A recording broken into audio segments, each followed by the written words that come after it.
आज हमारे पास ना एक रजवाड़ों वाला हिसाब किताब आया नहीं है, मतलब खरीदा है। निंटेंडो स्विच का रिव्यू पेंडिंग था चैनल पे। हमने हमारे चैनल पे PS4, PS5, Xbox और भी दूसरे कंसोल वगैरह का रिव्यू कर रखा है। निंटेंडो स्विच का रिव्यू बहुत टाइम से लोग मांग रहे थे कमेंट सेक्शन में। अब ये जो चीज है ना, ये थोड़ी ना मिक्स टाइप की है। मतलब मैं क्या बताऊं आपको कि ये गेमिंग कंसोल की तरह से ट्रीट करो, हैंड हेल्ड कंसोल है ये, और ये बड़ों के लिए है, बच्चों के लिए है, जो भी है सारा इस वीडियो में मतलब मैं आपको बिल्कुल क्लियर बता दूंगा। और ये हमारा ओलेड वाला वेरिएंट है। 31,000 से लेके 35,000 इसका प्राइस चलता रहता है। मैंने 31,500 का परचेज किया था Amazon सेल में अभी। एंड निंटेंडो स्विच में ना दो वेरिएंट और आते हैं, एक निंटेंडो स्विच मेन आता है, एक निंटेंडो स्विच लाइट आता है। ज्यादा फर्क नहीं है, एक तो डिस्प्ले साइज का फर्क है, इंटरनल स्टोरेज का फर्क है। और जो निंटेंडो स्विच लाइट है वो डॉक मोड पे नहीं चल पाता। डॉक का क्या सीन है भी मैं आपको आगे वीडियो में वैसे ही बता दूंगा। तो खोलता डब्बा और बताता हूँ क्या कुछ है क्या नहीं है। कुछ ऐसा डब्बा मिल जाएगा रेड कलर का।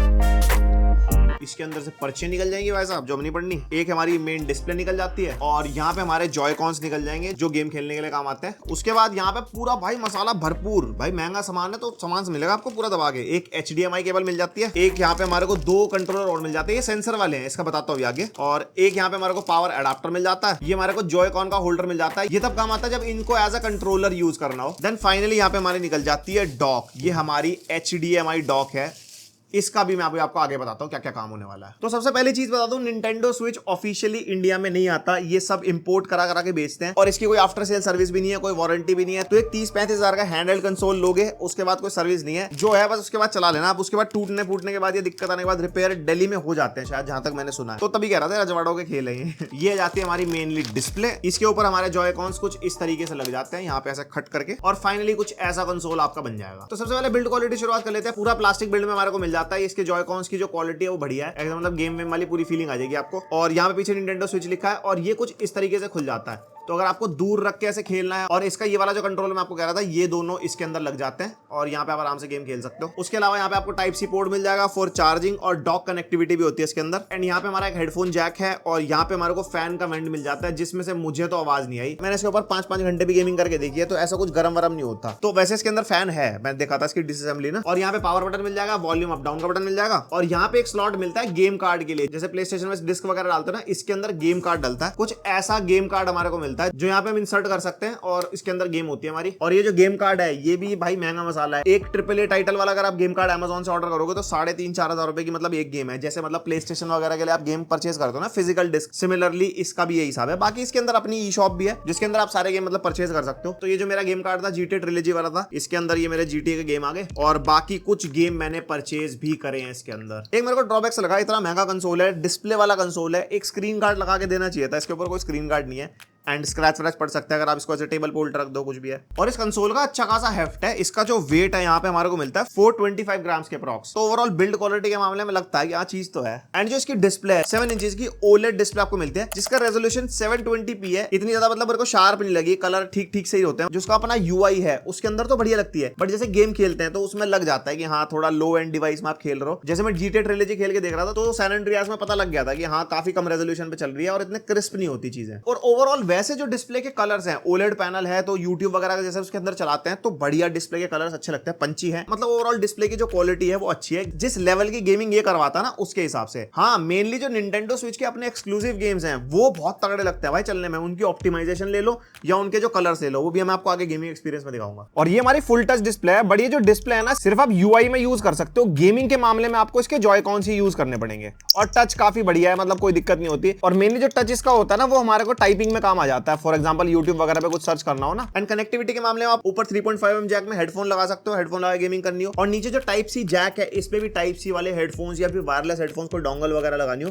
वो भी ये सपोर्ट करता है। एंड ब्लूटूथ वर्जन 4.2 है इसके अंदर। ब्लूटूथ आप ब्लूटूथ हेडफोन्स वगैरह अगर कनेक्ट करने हो या फिर ब्लूटूथ डिवाइस को स्पीकर वगैरह कनेक्ट करना हो वो सब हो जाएगा। बट इसके ब्लूटूथ से कोई भी वायरलेस हेडसेट आप कनेक्ट करोगे उसका माइक नहीं चलेगा, वैसे आवाज सुन सकते हो। और हाँ स्पीकर्स मुझे इसके ना इतने ज्यादा अपीलिंग नहीं लगे, बहुत ही कम सी आवाज है। अगर आप अकेले बैठे हो ना शांत एनवायरनमेंट में तब तो ठीक है, थोड़ा सा भी अगर आप आउटडोर हो या ट्रैवल कर रहे हो तो इतनी लाउड आवाज नहीं आती। स्पीकर बिल्कुल एवरेज से। और स्पेसिफिकेशन के मामले में दो ही चीजें हैं, एनवीडिया का टेग्रा प्रोसेसर लगा है इसके अंदर, जिससे हमें कोई मतलब नहीं है क्योंकि कोई अपग्रेड नहीं कर सकते, ना ही कोई दूसरा ऑप्शन है, तो बस जो है वही लगा हुआ है। एंड 64 GB इंटरनल स्टोरेज है। जो कि बहुत कम है। आप इसके अंदर 5 7 10 गेम डालोगे 64 GB आपकी खत्म हो जाती है। बट उसका भी एक सॉल्यूशन है, यहाँ पे इसके अंदर माइक्रो SD कार्ड स्लॉट मिलता है और इसके अंदर कुछ इस टाइप का माइक्रो SD कार्ड आप लगा सकते हो। ये मैंने 256 GB वाला परचेज किया है और ये मेरे को 2200 रुपए का पड़ गया था। 120 Mbps वाला है। और एक चीज का ध्यान रखना, जो भी निंटेंडो स्विच ऑनर है या फिर लेने वाले हैं, इसके निंटेंडो स्विच के लाइसेंस कार्ड Amazon पे लिस्टेड है और वो डबल प्राइस के हैं भाई, और उनकी रीड एंड राइट स्पीड भी 100 Mbps है। तो गलत चीज परचेज मत कर लेना। 120 Mbps वाला आपको नॉर्मली मिल जाएगा 2200 रुपए का, और इवन आप 128 GB या 64 GB लेते हो तो और सस्ता पड़ जाएगा। तो निंटेंडो स्विच लाइसेंस्ड वालों के चक्कर में मत पड़ना, ये भी चल जाते हैं और जो लोडिंग स्पीड्स वगैरह वो नॉर्मल रहती है। एंड बैटरी के मामले में 4310 mAh की बैटरी है इसके अंदर, और मैंने इसके ऊपर गेमिंग करके देखी थी, 5-7 घंटे का बैकअप ये आराम से दे देता है अगर आप लगातार भी गेम खेल रहे हो उसके ऊपर बिना रुके। और टाइप सी चार्जिंग है इसके अंदर, 3 घंटे का टाइम लगता है इसको फुल चार्ज होने में 0 से 100% तक। अब मेन बातें कर लेते हैं जो इंडिया में निंटेंडो स्विच लेने के बाद आपको दिक्कतें आएंगी। पहली चीज, अगर आप ये निंटेंडो स्विच मल्टीमीडिया के लिए ले रहे हो तो मत लेना। इसके अंदर कोई भी स्ट्रीमिंग एप्लीकेशन नहीं चलती, क्योंकि ये इंडिया में लॉन्च नहीं हुआ तो कोई भी प्राइम वीडियो, नेटफ्लिक्स, ये सब चीजें नहीं है। सिर्फ और सिर्फ यूट्यूब आपको मिलेगा जो रेलेवेंट है, और बाकी 5-7 एप्लीकेशन हो रहा है जिनके मैंने नाम भी नहीं सुने और वो हमारे किसी काम की भी नहीं है। तो सिर्फ और सिर्फ यूट्यूब चला सकते हो। एंड यूट्यूब में भी 1080p 60 सपोर्ट करता है, उससे ऊपर रेजोल्यूशन नहीं करता, और तो और HDR भी सपोर्ट नहीं करता, ओनली 1080p 60। अब बात कर लेते हैं गेमिंग लाइब्रेरी को लेके। तो गेमिंग लाइब्रेरी इसकी मतलब थोड़ी डिफरेंट टाइप की है।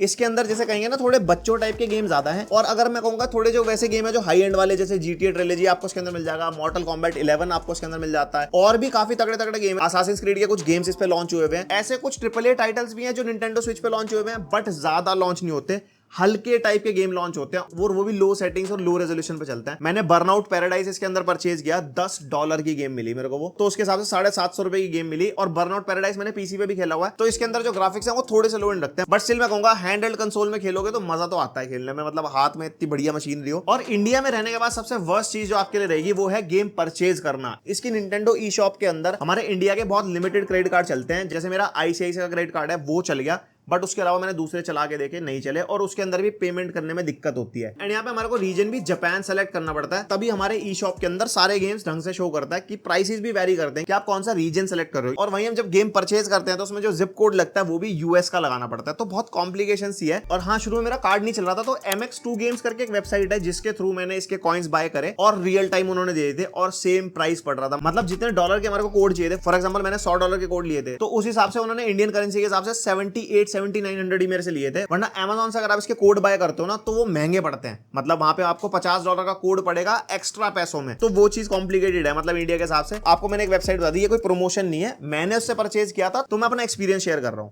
बाकी क्रेडिट कार्ड तो चली जाता है कुछ ना कुछ बैंक के, वो आप देख लेना मतलब। और ड्रॉबैक की बात चली रही है, इसके अंदर कोई मल्टीटास्किंग नहीं है। फॉर एग्जांपल आपने गेम डाउनलोडिंग पे लगाई हुई है, अपडेट आया है गेम का, और आप साथ में यूट्यूब खोल दिया, कोई और गेम खोल दी, तो वो बैकग्राउंड में पॉज हो जाएगा। ऐसे ही आप एक गेम खेल रहे हो, एक से दूसरे गेम पे शिफ्ट नहीं कर सकते, एक गेम क्लोज होती है दूसरी चलती है, मल्टीटास्किंग है ही नहीं इसके अंदर। और मैं रजवाड़ों वाली बात बार बार क्यों बोल रहा था, इसके अंदर गेम भाई कोई सस्ता नहीं है। अगर आप AAA टाइटल परचेज करोगे ना, आराम से आपको $20 से $50 के बीच में मिलेगा। और जितने भी निंटेंडो स्विच के अपने एक्सक्लूसिव टाइटल्स हैं, जो मारियो वगैरह हो गए या फिर लेजेंड ऑफ जेल्डा हो गए, वो हमारे को $60 या $70 से नीचे बिल्कुल नहीं मिलते। तो काफी महंगे गेम्स हैं, एक गेम आपकी 4,500-5 हजार की होती है। तो इसलिए अगर भाई पैसे हैं तो ही परचेज करना, कोई जेल ब्रेक नहीं होता, कोई इसके अंदर कुछ नहीं है। हाँ, कुछ थोड़ी सी फ्री लाइब्रेरी आपको मिल जाएगी, फ्री गेम्स हैं, जैसे एपेक्स लेजेंड्स आपको मिल जाता है इसके अंदर, फोर्टनाइट मिल जाएगा, और भी फ्री गेम्स हैं, 90-100 फ्री गेम्स हैं, जिसमें से खेलने लायक तो 10-12-15 ही हैं जो आप डाउनलोड कर सकते हो, जो बाय कंपनीज फ्री है, जैसे रॉकेट लीग वगैरह आपको इसके अंदर मिल जाता है, इस पर लॉन्च हो रखा है। एंड इवन फॉल गाइज भी, तो वो सारे गेम भी आप इस पे खेल सकते हो। और इसकी डिस्क भी मंगाई थी मैंने, ये भी मेरे को 4000 के लगभग पड़ी थी, लेजेंड ऑफ जेल्डा मैंने मंगाई थी अमेजोन से। तो कुछ ऐसी डिस्क आपको मिलेगी, इसकी डिस्क क्या कह लो, ये कार्ड आता है इसके अंदर, इस टाइप का कार्ड आपको मिलता है जो इसके अंदर लगा सकते हैं। तो ये भी महंगे शौक है, अगर आपको गेम वगैरह खेलनी है तगड़ी वाली तो उसके लिए खरीदना पड़ेगा हिसाब किताब। अब बात कर लेते हैं गेमिंग एक्सपीरियंस की। तो पिछले 5-7-10 दिन से मैं इसको यूज कर रहा हूँ, मजा आता है गेम खेलने में, हैप्टिक फीडबैक है इसके जॉयकॉन्स के साथ, ओवरऑल इसके अंदर गेम में बढ़िया चल जाती है। एंड अगर मैं बताऊं जो शौकीन है गेम के ना, तो इसके अंदर जो इसके एक्सक्लूसिव टाइटल्स है, जैसे मैं सुपर मारियो खेल रहा था, बहुत प्यारा एक्सपीरियंस है इसके मारियो का, मतलब यूट्यूब वगैरह में देखता था, मैं सोचता था ये निंटेंडो वाले गेम खेलता कौन होगा, बट अगर आप एक बार खेल के देखोगे ना, फील आ जाएगी। बट वही कहूंगा कि अगर पैसे हैं, पैसे खर्च सकते हो भाई। मैंने इसको लेने के बाद गेम भी ली, मैंने फिजिकल गेम भी ली, कुछ इसके अंदर डिजिटल गेम भी ली, एक इसकी मेंबरशिप भी ली है। मेंबरशिप देखने के लिए कोई फायदा नहीं है उसका भी।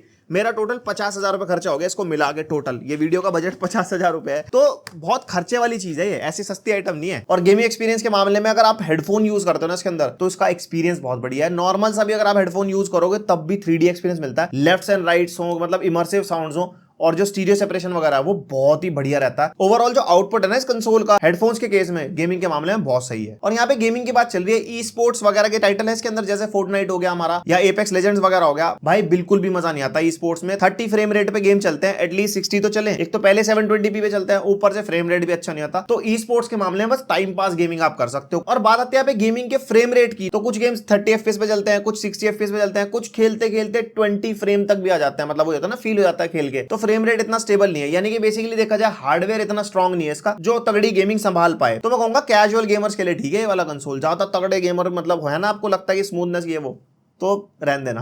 एंड इसके साथ HDMI की डॉक मैं आपको बता रहा था, इस डॉक के साथ हम इसको बड़ी स्क्रीन पे भी लगा सकते हैं कंसोल को। फॉर एग्जांपल आपको टीवी पे लगाना हो या मॉनिटर पे लगा के खेलना हो, इसके अंदर कुछ नहीं करना, पीछे आपको इसका टाइप सी वाला अडाप्टर कनेक्ट कर देना है और इसके अंदर यहाँ पे हमारी HDMI लग जाती है और वो HDMI आपके टीवी पे लग जाएगी। एंड यहाँ पे अपना कंसोल आपको कुछ इस तरीके से इसके अंदर रख देना है और उसके बाद आप अपनी बड़ी स्क्रीन पे दबा के गेम खेलो। और बड़ी स्क्रीन पे खेलने के लिए इसका जो कंट्रोलर मैं आपको दिखा रहा था, इसके अंदर इसके जॉयकॉन कुछ इस तरीके से फिट हो जाते हैं। उसके बाद ये कुछ ऐसा कंट्रोलर बन जाता है खेलने के लिए। और जो ये डॉक मोड पे हम गेमिंग करते हैं ना, ये अप टू 1080p तक शिफ्ट हो जाता है। मतलब डॉक मोड पे क्या है, आपका कंसोल अपस्केल होकर चलेगा। कंसोल मोड पे 720p चलता है, बट डॉक मोड पे 1080p तक चल सकता है ये। और तो और एक और चीज, इसके अंदर आप डबल प्लेयर गेम खेल सकते हो, इवन 4 प्लेयर्स तक भी गेम खेल सकते हो। अब इसके अंदर डबल प्लेयर खेलने के लिए हमारे को तो जॉयकॉन एक ही मिल रहा है, बट ये 2 है, मतलब 2 प्लेयर इससे खेल सकते हैं। यहाँ पे अगर इसको सोलो कनेक्ट करते हैं तो ऐसे गेम खेल सकते हैं और 2 बटन हमारे यहाँ पे भी है, तो ऐसे करके 2 बंदे गेम खेल सकते हैं इसके ऊपर। और अगर 4 प्लेयर करने हो तो उसके बाद निंटेंडो स्विच की एक्सेसरीज आती है, कंट्रोलर आता है, वो फिर अलग से बाय करना पड़ेगा, फिर खर्चे। एंड मैं आपको ये चीज दिखा रहा था शुरू में, ये हमारे सेंसर वाले हैंडल्स हैं। इसके ऊपर मैंने ज्यादा गेम एक्सपीरियंस नहीं करी, इसकी गेम्स भी वही बाय करनी पड़ती, फिर वही एक्सपीरियंस करने लगा। मैं इतना खर्चा करके फायदा नहीं है, पहले जो खरीदा वो खेल लेता हूँ। ये हमारे हाथ पे लग जाते हैं, उसके बाद कोई सेंसर वाली गेम होती है, कुछ फिटनेस वाली गेम होती है, एक्सरसाइज वाली गेम होती है, वो भी हम इसके साथ खेल सकते हैं। फिर चाहे आप निंटेंडो स्विच आप सामने रख दो या फिर बड़ी स्क्रीन पे कनेक्ट कर लो, तो ये बढ़िया चीज है। खर्चे महंगे मसाले। अब यहाँ पे कंक्लूड कर लेते हैं, सीधी सी बात है, 30-35 हजार का कंसोल है। मेरे हिसाब से ये वैल्यू फॉर मनी उन लोगों के लिए है जिनके पास ऑलरेडी पैसा है। पहली बात तो कंसोल खरीदने के लिए, दूसरा उसके बाद इस पे गेम खरीदना, वो सब करना। अब तुम कहोगे कि भाई PS5 और Xbox में भी तो सेम चीज होती है, बट नहीं, उनका सिनेरियो डिफरेंट है। इसके अंदर आपका कोई भी ऐसा गेम पास, कोई मेंबरशिप नहीं है। PlayStation 5 में अगर आप 5000 वाली मेंबरशिप लेते हो, 1 साल की मेंबरशिप है, उसमें दुनिया भर के गेम है जो आप डे 1 से खेल सकते हो। इसमें AAA टाइटल्स में कुछ भी, इस पे वीडियो बनाई थी हमने भी थोड़े दिन पहले। सिमिलरली अगर यहाँ पे Xbox की बात करते हैं, सीरीज S का हमने रिव्यू किया हुआ है, और सीरीज X का रिव्यू मत मांगना भाई, सीरीज S और X सेम है, बस स्पेसिफिकेशन का फर्क है, बाकी सब सेम है। तो Xbox के अंदर भी आपको Xbox गेम पास मिलता है, जिसके अंदर डे 1 से आपको भाई 100 से भी ज्यादा गेम्स मिलती हैं, जिसमें AAA टाइटल्स भी हैं। उसके अंदर भी आप ईयरली मेंबरशिप ले सकते हो। कुछ है कि आपको बार बार खर्चा करने की जरूरत नहीं है, इसके अंदर ऐसा कुछ नहीं है। इसके अंदर पर गेम के हिसाब से आपको खर्चा करना ही पड़ेगा, और इंडिया में फिर परचेज करने की दिक्कतें अलग है, आफ्टर सेल सर्विस नहीं है। तो यहाँ पे मैं कहूंगा अगर आपका 30-35 हजार का बजट है और आपको कंसोल बाय करना है, तो definitely go for Xbox series